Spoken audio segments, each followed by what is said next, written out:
চিংড়ি মাছের মালাইকারি অনেকেই অনেক রকম ভাবে করে থাকেন, কিন্তু অমৃতা রান্নাঘরে আমি খুব কম উপকরণ দিয়ে সহজ পদ্ধতিতে চিংড়ি মাছের মালাইকারি করে দেখাবো। আপনারা রান্নাটা এই পদ্ধতিতে করলে সবার কাছে প্রশংসা অবশ্যই পাবেন। আর সঠিকভাবে রান্নাটা বানানোর জন্য থাকবে আমার তরফ থেকে নানান রকমের টিপস। আমার রান্নাটা শিখে আপনারা যদি উপকৃত হন, তাহলে অবশ্যই আমার চ্যানেলকে লাইক আর শেয়ার করে দেবেন। যারা এখনো অমৃতা রান্নাঘরের সদস্য হননি, তারা আমার চ্যানেলকে সাবস্ক্রাইব করে দেবেন, যাতে নেক্সট টাইম আরো সুস্বাদু রেসিপি নিয়ে আপনাদের কাছে আসতে পারি। বড় মাসির আবদারে চিংড়ি মাছের মালাইকারি করে দেখাবো আজকে আপনাদের। তার জন্য লাগবে চিংড়ি মাছ। তো চিংড়ি মাছগুলো বড় সাইজের নেবেন।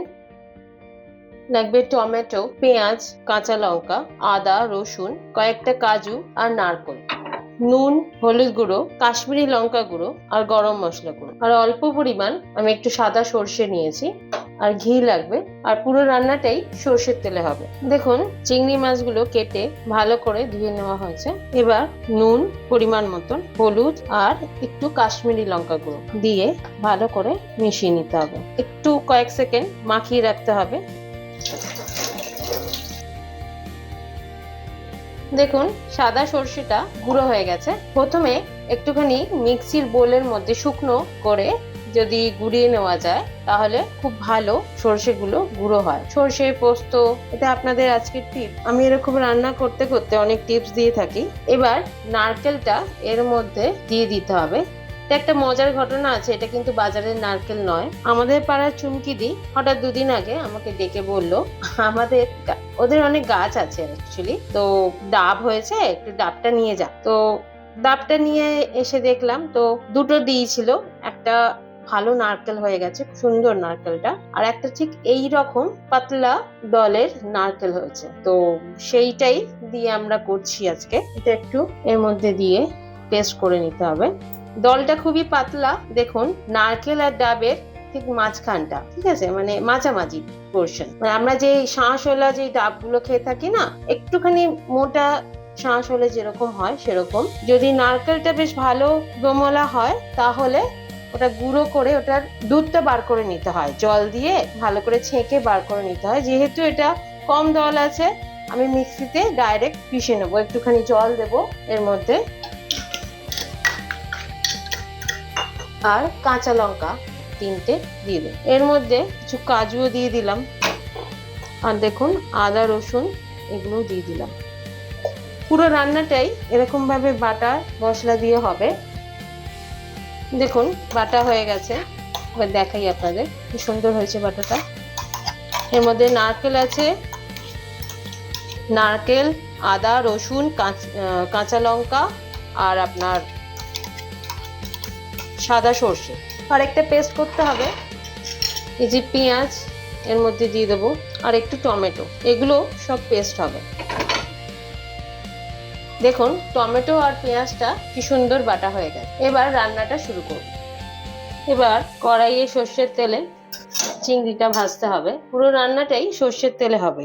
তো তেলটা গরম হলে আস্তে আস্তে চিংড়ি মাছটা দিয়ে দিতে হবে।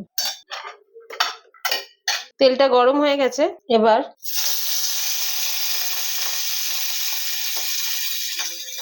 এক এক করে চিংড়ি মাছগুলো দিয়ে দিতে হবে। চিংড়ি মাছ কিন্তু বেশি ভাজতে নেই, তাহলে মাছগুলো শক্ত হয়ে যায়। খুব কম ভাজবেন।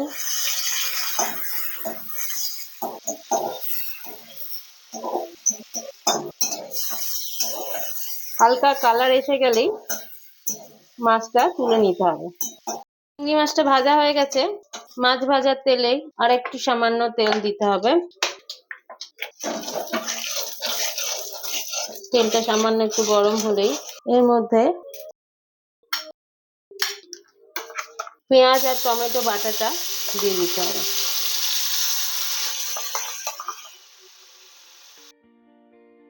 এবার মাছ ভাজার তেলে আর একটু তেল দিয়ে পেঁয়াজ আর টমেটো পেস্টটা দিয়ে দিতে হবে।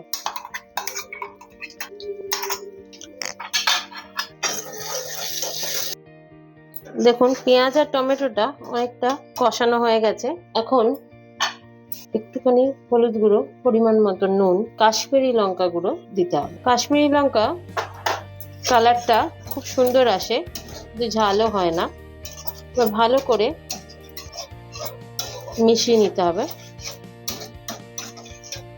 এখন আমরা যে মিক্সিতে আরেকটা পেস্ট করে রেখেছিলাম, নারকোল, কাজু, কাঁচা লঙ্কা, আদা, রসুন আর সাদা সর্ষে, এগুলো সব দিয়ে দিতে হবে।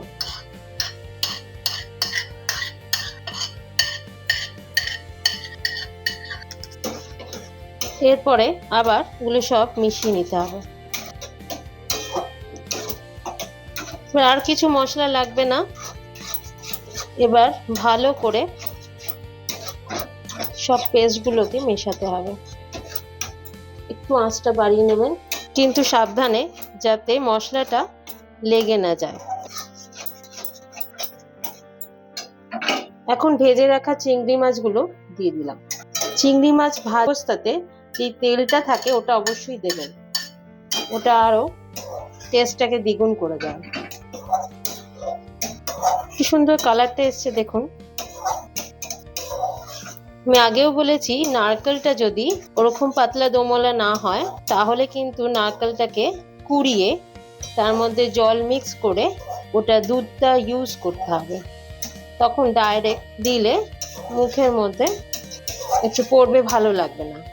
তখন দুধটা ইউজ করব আমরা, কিন্তু যেহেতু ওটা একটা পাতলা দোমলা নারকেলটা ছিল, সেই জন্য আমি আর দুধটা ইউজ না করে ডাইরেক্ট নারকেলটাই দিয়ে দিলাম।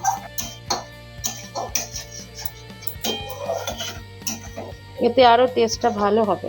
একটু জল দেবো আমরা, যাতে মশলাটা লেগে না যায়। কি সুন্দর কালারটা এসছে দেখুন।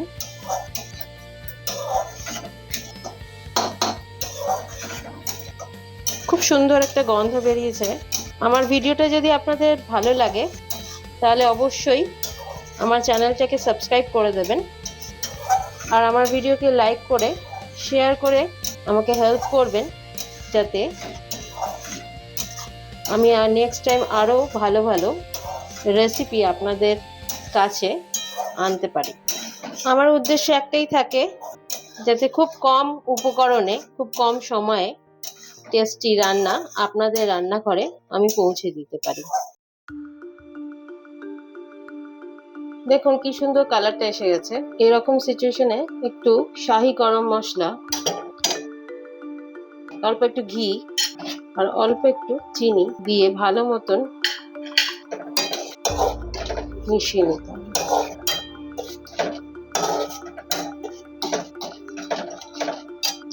আমাদের চিংড়ি মাছের মালাইকারি রেডি খাওয়ার জন্য। এবার একটুখানি টেস্ট করে দেখি সবকিছু ঠিক আছে কিনা। একদম পারফেক্ট। আমাদের চিংড়ি মাছের মালাইকারি রেডি। দেখুন কি সুন্দর কালারটা এসছে। চিংড়ি মাছের মালাইকারি খেতে অত্যন্ত সুস্বাদু একটি রেসিপি। আপনারা বাড়িতে ট্রাই করবেন এবং জানাবেন কিরকম লাগলো।